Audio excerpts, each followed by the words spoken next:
Hey everyone, welcome to the live stream. It's Casual Friday. As you can see, I'm wearing casual clothes today. Glad that you could make it. For those that are here. Jared, are you online? Just want to make sure that you can hear me and see me okay. Yep, the stream is coming across good. Audio and visual both good. Awesome. So Yeah. anyone who's out there want to, in the comments there, just reach out and say hey, so we'll know who's online with us this morning. Well, this morning here in Calgary, and could be the afternoon if you're in Eastern Canada or Eastern US. Hope everyone is well and doing fine. Apple, for those of you who are Apple people, and we just happen to be an office that uses Apple products. Apple made some releases Tuesday, a couple of days ago, and some pretty cool stuff came out. We're looking forward to some of the tech. I'm gonna be upgrading my gear here to something that's a little faster and something a little bit more. I think this machine is probably about 4 years old. Still runs good, but for doing these live streams and all the stuff that I've got running in the background, it's put a load on this old girl.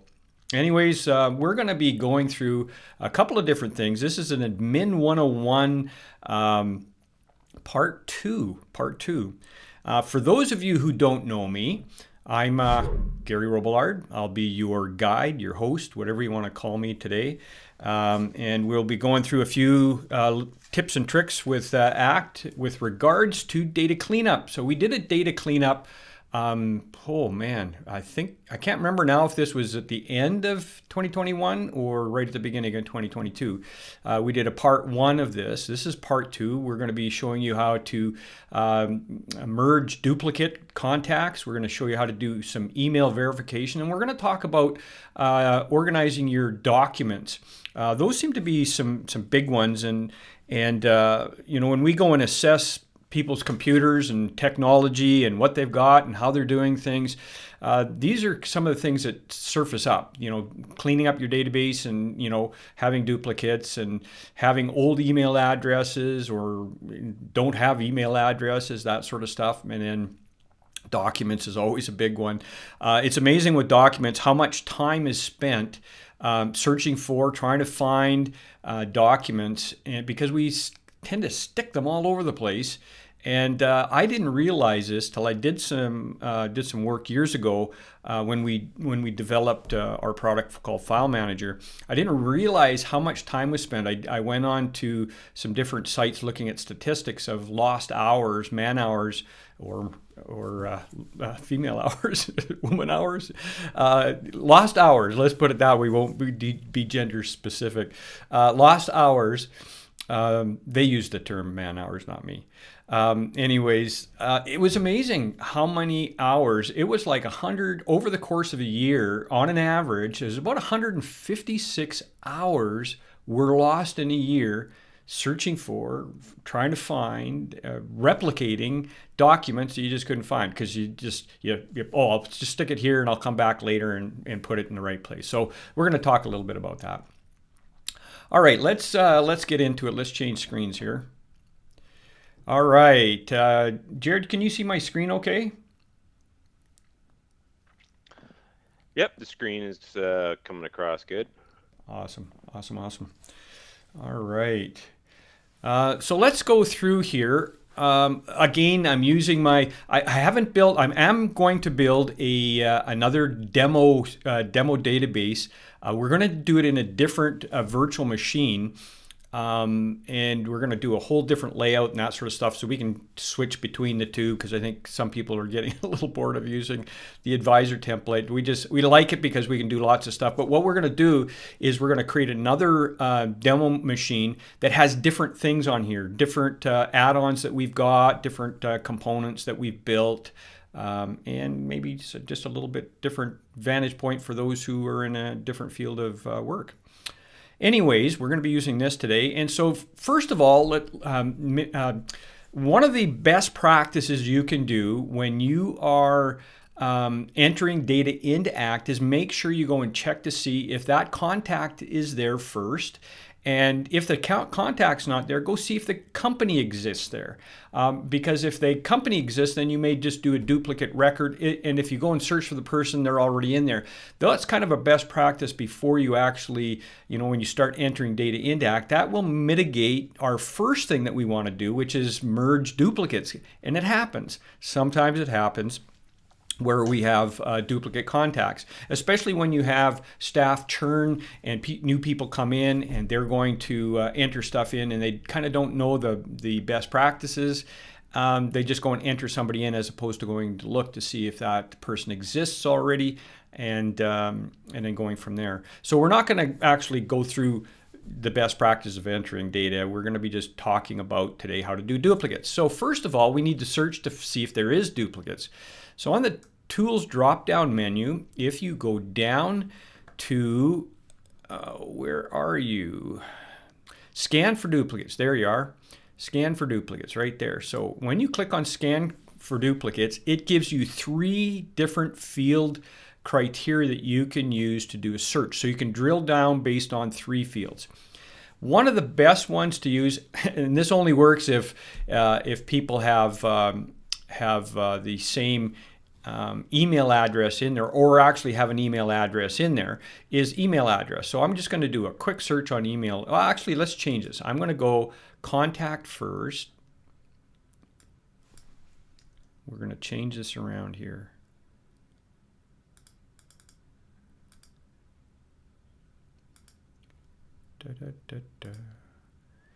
Contact, there we are. And then we're going to do it by email. So we're going to drill down just a few different ways here. So if I go do, okay, let's search by that, it comes up with 2. And then it'll ask you, do you want to duplicate that? I'm just going to go no, because we want to look at these. So we've got 2 that have Betty Smith and Betty Smith. We've got 2 in here. One Betty Smith is married to John, and one Betty Smith is married to Ted. So we don't want to duplicate those, all right? So let's go back and we'll do a duplicate, but we'll just be a little more general. So you can drill down tight, but I usually recommend going pretty wide first. And so when we do a scan for duplicates, let's just use the first one as email. And then we'll just leave the other ones, and let's just see if what we get there. So we've got 60 that match.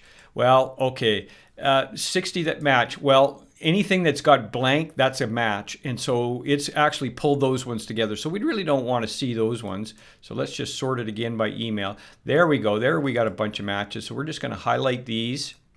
And we're going to go look up selected. So now we've got a bunch that are the same. And so if we've got these sorted, we've got, now I don't know why this one is in here. That's kind of odd. But we've got Daryl in here. We've got DC Lewis. We've got a few in here. So let's go through to show you how to merge these together once you've done a scan. Now you may get, a couple hundred, maybe even if you've got a huge database, a couple thousand. So this may take a little time. There is a utility that you can get to speed this up. I believe memory serves me correctly. It's about $99 US for this utility. It's kind of a step above this one, but the problem with that little app is it doesn't have the human side of it to go in and say, well, which one is the right one? Which one do I want to keep? Which one do I want to get rid of? It doesn't have that ability.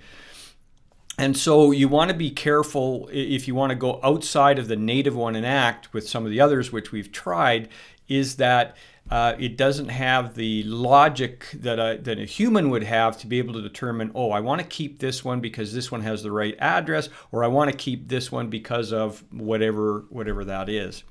And so what we want to do is we're going to take, let's take Wanda here, and we're going to highlight these 2 here.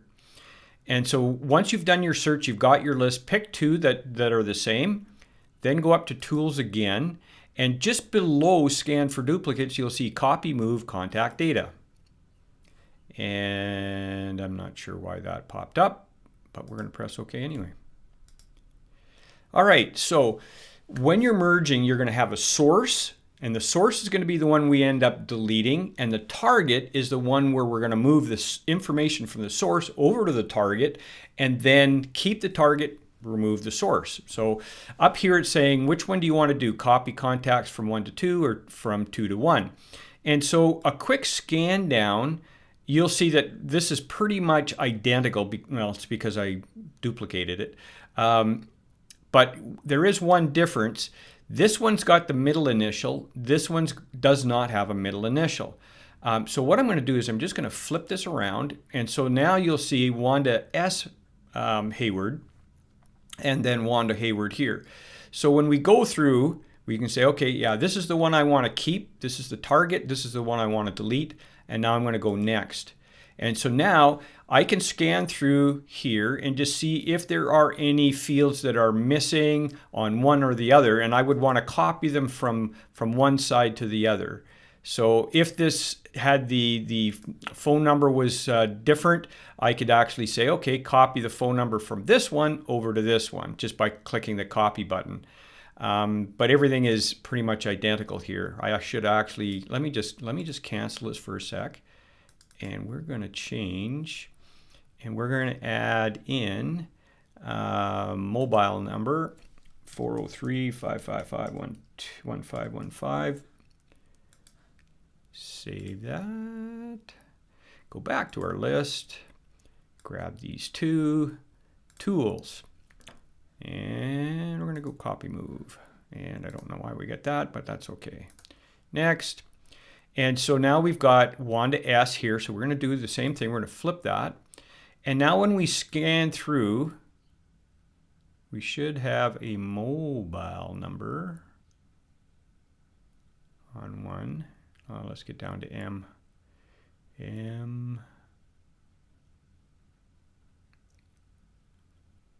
Where is that phone number? Sure. Maybe it's cell number.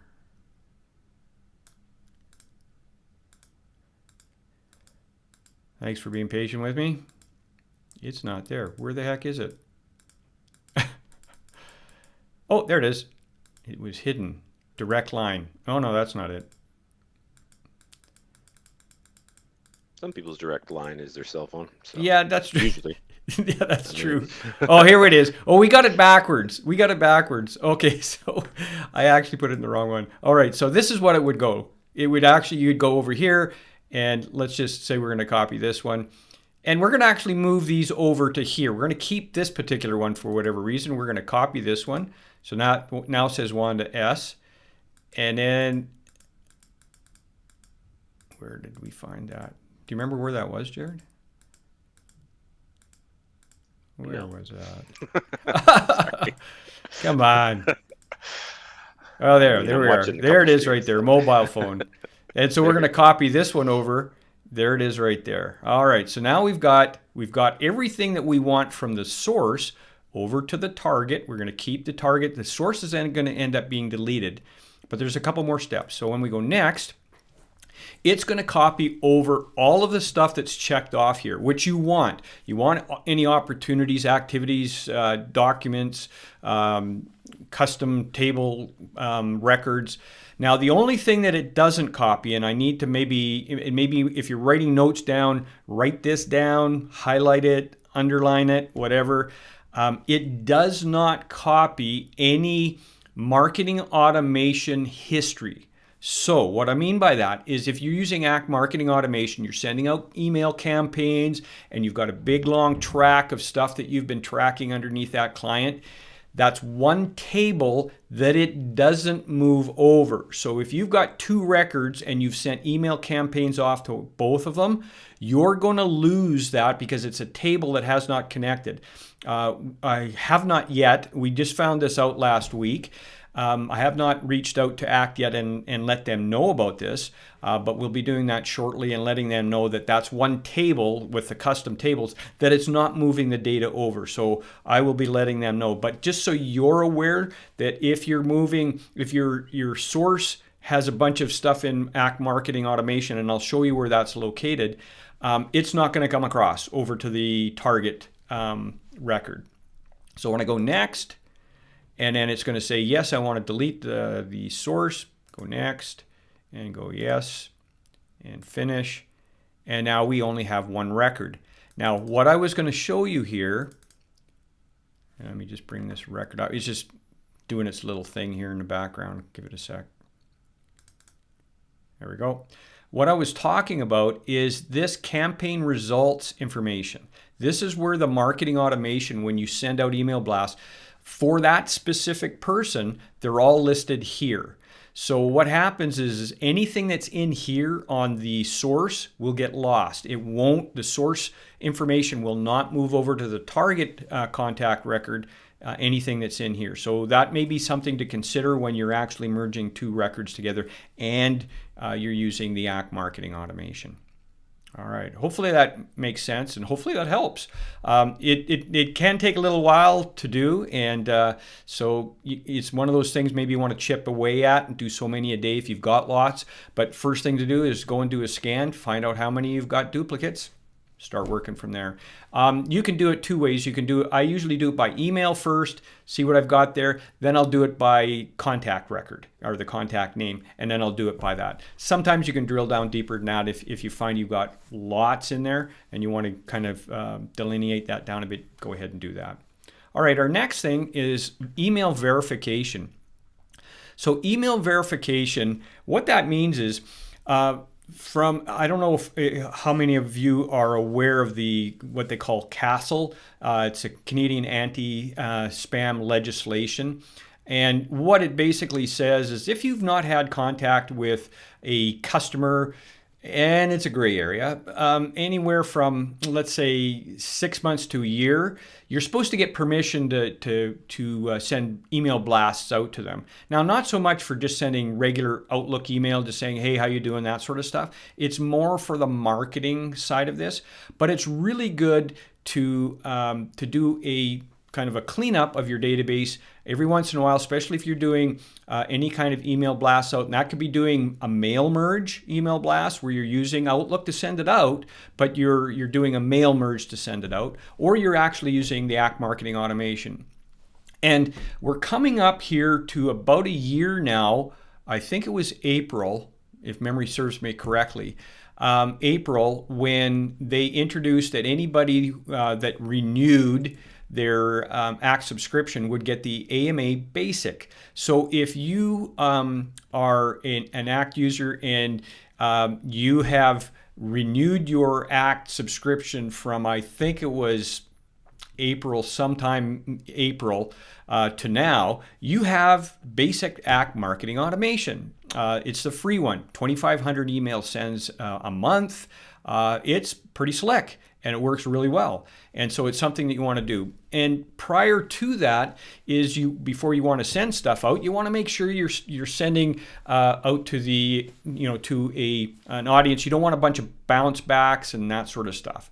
So email cleanup is a good thing to do. And you don't even have to do it for that. That's one purpose. There are other reasons that you may want to do it. I've added a little utility in here called Campaign Manager that actually has a little tool in here. And you can shoot an email to Jared if you wish, customer service at corelogix.ca. And just inquire and say, hey, Jared, I would like that little tool. And he can give you some information on that. But basically, how this works is I'm going to go over to my list view. We're going to go through and I'm going to omit the blank ones. Omit selected. Okay, so, oops, hang on here. I didn't get them all. I only got a few of them. There we go. So we're going to omit those ones. So now I've got a list here. Here's another one that somehow didn't get. There we go. All right, so I've got, how many do I have here? 54 records here that I want to check to see if they have valid email addresses in them. And you can see on here, I've got a field that I've added called email verification. So what I'm going to do, and if you remember from the past webinars I've done, I showed you how to do an edit replace. Now this is very, very important. You only do this when you've done a specific lookup. I want to replace a field, and I'm going to do email verification. This is something you probably wouldn't have to do, and I'm going to leave it blank. And it's just basically going to wipe this out so I can actually do a search. Now, when we go to do this, you should have a field, and the system will create a field if you don't have a field, this little utility. And we use a product called Bright Verify, and I will put a link in the description after the webinar or after the live stream. I'll put that in there so you can come back to the YouTube channel and have a look under there. And I will have a link of where to go to get Bright Verify. And then once I've had a chance to talk to Jared after, we'll put a link to how you can get this little tool, because I'm just not sure if it's set up on our site or not at this point. But having said that, let's go in here. So I've got 54 records, and I'm going to go down here, and just below the copy move data, so this is all in this data cleanup area, we've got email verification. And email verification, we've created this program that links ACT and Bright Verify together. So typically what you'd have to do is export the people you want to verify the email, go over to Bright Verify, import those in, do its check, then export it out of Bright Verify, then go back to ACT and import those in. Well, I'm lazy. I don't want to do that. I just want to click a button and have it done. So thank goodness Matt programmed this for me, so we were able to do this. So basically, I'm going to go into email verification. Now, I've got settings. I'm not going to go into that because I've already set mine up. And there is a video for Bright Verify to configure this. I'll also let Jared know that. Jared, if you want to write that down, and I'll make sure that we have that, and we'll put it in the comments. So I want to verify. Gotcha. So I click on Bright Verify, our verify email addresses, and I have a choice. I can do current contact, current lookup, or all contacts. Well, I just want to do the current lookup. That's these 54. But before I do that, let's just go over to the list view, and then I'm going to add a field in here, just so you see what's a happening. Email verification, and I'm going to put this just in front of the email. Come on, there we are. Email verification. I'm just going to put it up above email. There we are. And so you can see it's blank. So now what I'm going to do is I'm going to go over to Tools, and then I'm going to go over to Email Verification. I'm going to go to Verify with Bright Verify, and I'm going to do Current Lookup and Verify. And so now this is reaching out, and you can see now it's going through the emails and it's making them valid.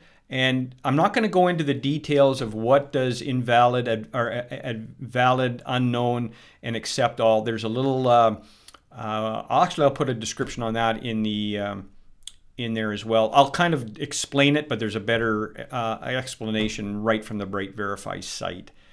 And I'll explain that once this goes through. And this may take just a second longer. If you've got a big one, a big list to go through, it could take a little while. And that's just because it's going back and forth. And then it tells us it's all done. And so if I just sort this, so accept all, what that basically means is the domain is correct. And it hasn't validated that person's specific email. All it's done is said, hey, that person exists, or this domain exists. So it still could be a really good one to send out. Then obviously you got the invalid. Those are the ones you don't want to send to because it will affect your what they call your domain reputation, right? And so you don't want a bunch of bounces, and you'd get a whole slew of bounces on these inactives. And then unknown, it just doesn't know. It hasn't got any idea. It's been blocked, and so it doesn't know if it's valid, doesn't know if it's invalid. And so these ones I usually don't send the unknowns out to, but I will send the valid and the accept all. Those is where I usually will send those off. The invalids or the bounced, I have no bounced here, or the unknown, usually leave those ones alone, or have someone go and call and make sure the email addresses are correct. But that's how quick and easy you can clean up your email addresses just using a connection with Bright Verify. And I think it was like 0.008 cents per check to do this. And so I just do it every once in a while. If I've got a target audience that I'm sending a message out to, I'll run it and just see if there's any bounces or anything that kind of doesn't look right, and then kind of go from there. So that is cleaning up your email addresses. Now the last thing that I want to kind of go through, and let's just go over to my detail screen. Let's go over to Todd Miller. He's my go-to demo. What do you mean he's not in there? Oh, I said Millard. Works well if you spell it right. There we are. So we've got a little app in here called File Manager. Use it, don't use it, totally up to you. I find that this little, okay, I must have removed that too. This links to documents. I must have removed that on a previous test run. Anyways, what this does is it links to where the documents are. This isn't what I'm showing you as File Manager. We will be doing a product demo, which would be File Manager here in the near future, and you can have a look at that. What I want to show you though is the structure. So in File Manager, just before I kind of go here, there's a little utility, and actually we've taken this utility out of File Manager and made it available so that you could actually use this. You run it, and it asks you where do you want to put the documents, and then it'll actually create a structure for you. So what I want to show you here is under the let's see here, create a file structure. This little utility here, you browse where you want to put it, and it'll actually create a structure for you. So I want to show you the structure. So let's go into here. And the structure looks like, okay, now I just need to find,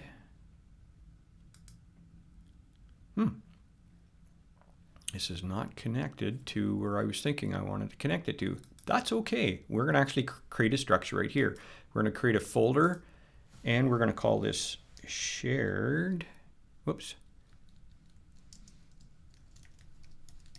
shared documents. All right, so we created a folder. This could be on the server, it could be on, if you're a solopreneur, it could be on your local machine, it could be in the cloud, OneDrive, Dropbox, Ignite, whatever. It can be any one of those locations. All right, so now that we got the little place where we want to put it, we'll go back over to File Manager, and then we'll go over here to the utilities. We're going to create a folder structure. We're going to browse. We're going to go to the C drive, and we're going to go to Share Documents, and we're just going to select that folder, and we're going to go Create.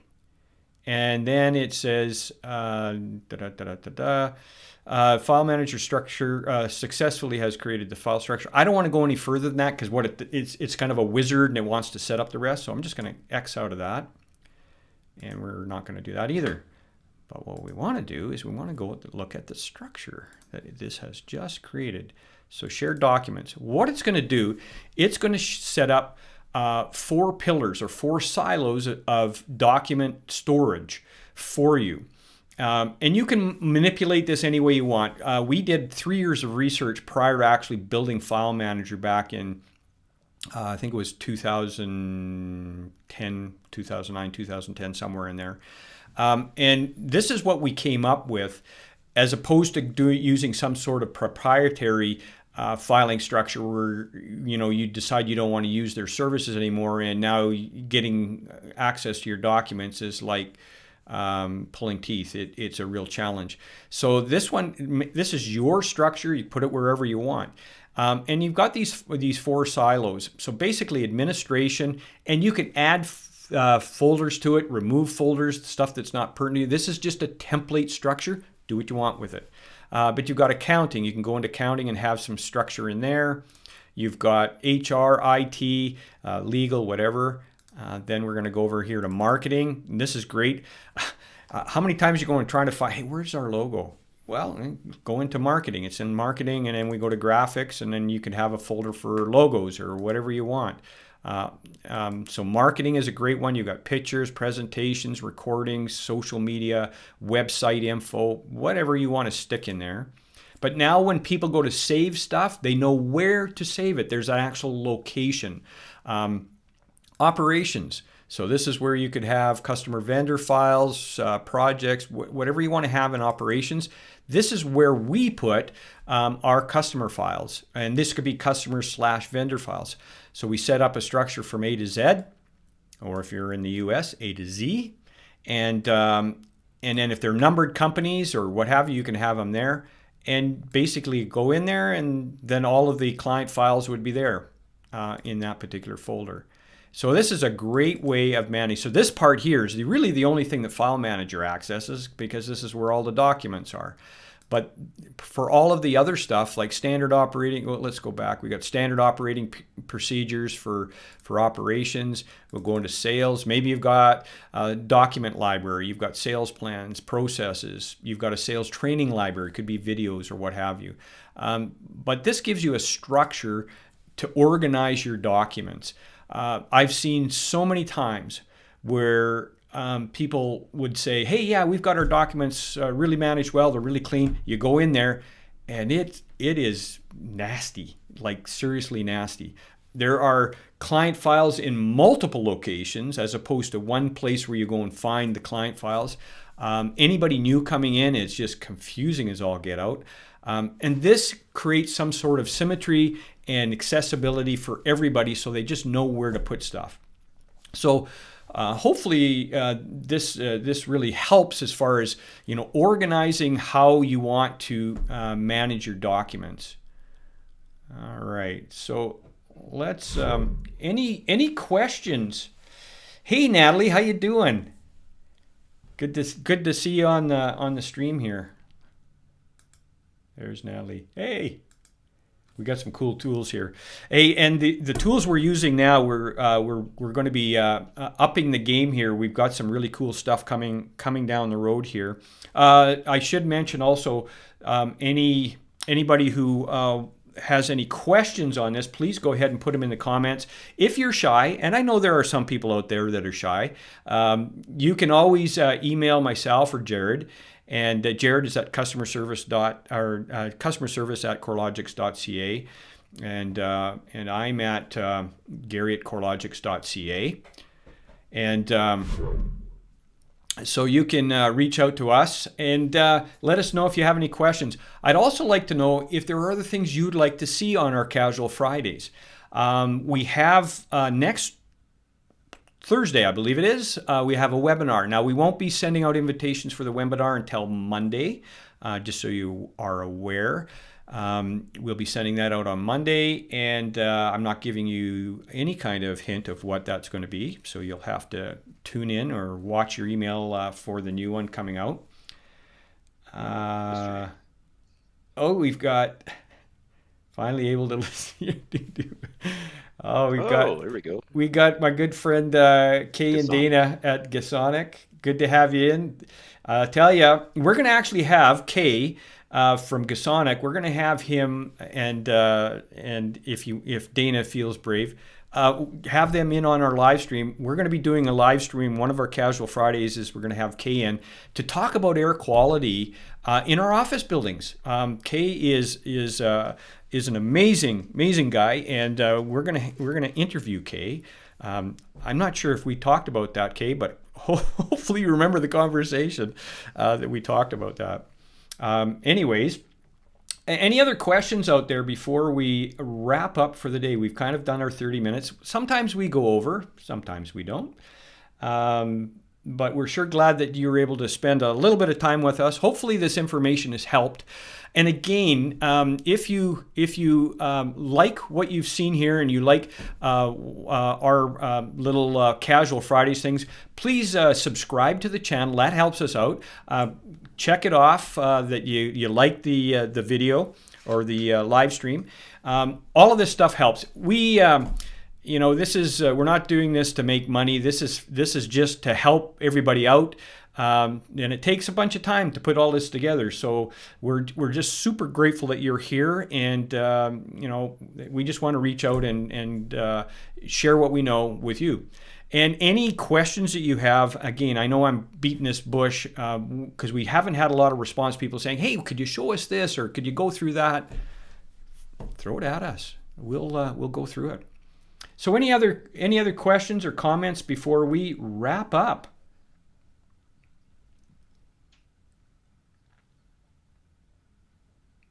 We don't seem to have any questions right at the moment, Gary. Here's a comment. Yeah. Okay, yeah.